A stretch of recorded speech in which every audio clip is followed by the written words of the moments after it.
कि यहाँ जो प्रोडक्ट यूज करने वाले लोग हैं ना, सिर्फ और सिर्फ गरीब लोग हैं जो सूट बूट पहनने के लिए प्रोडक्ट इस्तेमाल करते हैं। यहाँ पे बड़े बड़े ख्वाब दिखा के, बड़े ड्रीम दिखाकर बेवकूफ़ बना रहे हैं, उल्लू बना रहे हैं, चूतिया बना रहे हैं। अक्सर डायरेक्ट सेलिंग कंपनी के नेटवर्कर एक डायलॉग हमेशा मारते हैं जॉब करने वाले को कि हम नौकरी के ख़िलाफ़ हैं, हम नौकरी नहीं करते, हम किसी की गुलामी नहीं करते। लेकिन उनके अंदर इससे भी ख़तरनाक आदत होता है और वो है कंपनी की कई सारी बुराइयों पे पर्दा डालना। उसका अंधा भक्त बन के बैठे रहेंगे। कंपनी कुछ भी बोलेंगी उस पर हाँ में हाँ रहेगा। उनकी बुराइयों पे पर्दा डालकर काम करते हैं। ये अंधा भक्त बने रहते हैं, क्योंकि ये अंधा भक्त अगर नहीं बनेंगे ना तो इसका पेट ही नहीं चलने वाला है नेटवर्कर का। तो डायरेक्ट सेलिंग कंपनी पोवेदा इंडिया के लिए एक लाइन है, पहले उसे सुन लो, उनके बाद आगे बढ़ते हैं। पहले लोग थे दो चार तो प्रोडक्ट के प्राइस हुआ करते थे बहुत ही कम, और जब लीडर्स ने मेहनत करके बनाया एक बड़ा काफिला तो प्रोडक्ट के प्राइस में आ गया भूचाल।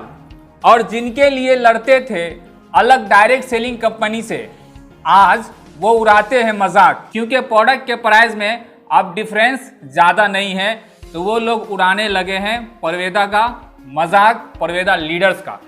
तो यार कहने का मतलब सिर्फ इतना है यार, कल मेरे को प्राइस के बारे में मालूम पड़ा, राइस ब्राउन ऑयल का जो प्राइस बढ़ गया है, तो मेरा रात का नींद हो गया हराम। पूरी रात मैंने सो नहीं पाया। कोई भी प्रोडक्ट महंगा होता है तो 10 रुपया महंगा होता है, 20 रुपया महंगा होता है, लेकिन सीधा सीधी 60 रुपया 70 रुपया जो प्राइस बढ़ा दे रहे कोई भी कंपनी, तो यार लोगों का तो नींद जाएगा ही। और कोई भी डायरेक्ट सेलिंग कंपनी सही नहीं है, कोई भी नहीं। सब शुरुआती में आते हैं, कम प्राइस लेके आते हैं। जब लोग दो चार रहते हैं तो प्राइस कम करके लोगों को बुला लेते हैं, बहुत सारे लीडर को खरीद लेते हैं। फिर बाद में क्या करता है, जब लोग बहुत सारे हो जाते हैं ना, तो वो प्लान भी चेंज करने पर मजबूर हो जाते हैं और प्रोडक्ट का जो प्राइस है उन्हें ही बढ़ा देते हैं। तो ये डायरेक्ट सेलिंग कंपनी वाले को मालूम होना चाहिए कि यहाँ जो प्रोडक्ट यूज करने वाले लोग हैं ना, सिर्फ और सिर्फ गरीब लोग हैं जो सूट बूट पहनने के लिए प्रोडक्ट इस्तेमाल करते हैं यहाँ पे। और जो बड़े लोग हैं ना, जो लाख 10 लाख 50 लाख बिजनेसमैन लोग हैं ना, वो इसका प्रोडक्ट इस्तेमाल नहीं करते हैं। तो गरीबी लोग प्रोडक्ट इस्तेमाल करते हैं, लेकिन गरीबी के साथ ये सारा साजिश किया जाता है। एक बड़े बड़े ख्वाब दिखा के, बड़े ड्रीम दिखाकर उन्हें कंपनी में ज्वाइन कराता है लीडर्स। और फिर बाद में क्या होता है कि वो प्रोडक्ट अफोर्ड करने के लिए तैयारी नहीं होते, क्योंकि जब वो 296 रुपये 2 लीटर का राइस ब्राउन ऑयल अफोर्ड नहीं कर सकता था बंदा, अब बताओ 372 रुपये हो गया है, तो इसे कैसे अफोर्ड कर पाएंगे। और पोवेदा इंडिया जब स्टार्टिंग में आया था तो इसका जो राइस ब्राउन ऑयल था 278 या 280 रुपये इसका राइस ब्राउन ऑयल का पर 2 लीटर का दाम हुआ करता था। लेकिन थोड़ा उनके पास लोग ज़्यादा आए तो फिर उसका जो दाम हो गया 296 रुपये। तब भी ठीक था, एडजस्ट किया जा सकता था। लेकिन थोड़ा और पुराना हो गया, कुछ और सारे लोग आते गए पोवेदा इंडिया में, तो इसका जो दाम हो गया 312 रुपये हो गया।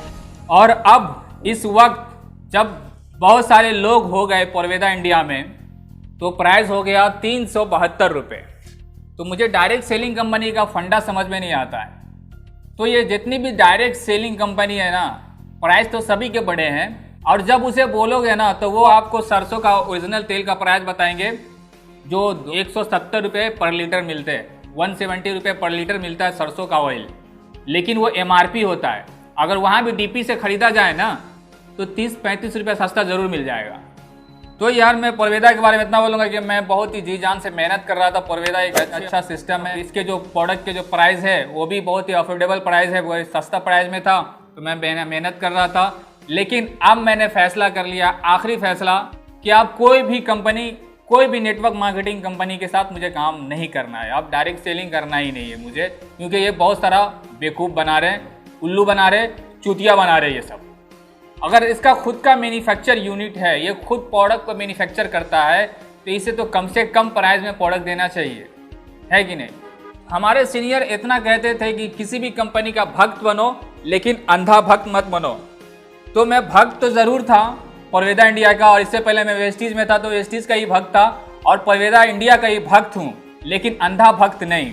अब मुझे समझ में आ गया इन लोगों का फंडा क्या है। ये आगे चल के और प्राइस बढ़ाएगा, जैसे जैसे इनके पास ज़्यादा लोग हो जाएंगे, ज़्यादा लीडर जब पैदा कर लेंगे ना, तो प्राइस बढ़ाने में पीछे नहीं हटेंगे, चाहे वो कोई भी डायरेक्ट सेलिंग कंपनी हो।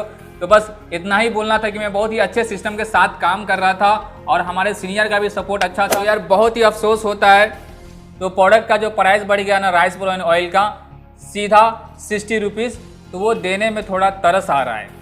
इसीलिए मैंने कोई भी डायरेक्ट सेलिंग कंपनी के साथ आप नहीं करना है, खाली वेलनेस पे ही काम होता है, वेलनेस पे ही बिजनेस मिलता है, वेलनेस के प्रोडक्ट पे सप्लीमेंट पे ही बिजनेस मिलता है। FMCG सिर्फ नाम के लिए रखा जाता है, उस पर बिजनेस भी नहीं है और उसका प्रोडक्ट का प्राइस भी बढ़ाते जा रहे हैं। तो बस इतना ही बोलना था कि डायरेक्ट सेलिंग कंपनी बनाती है मूर्ख।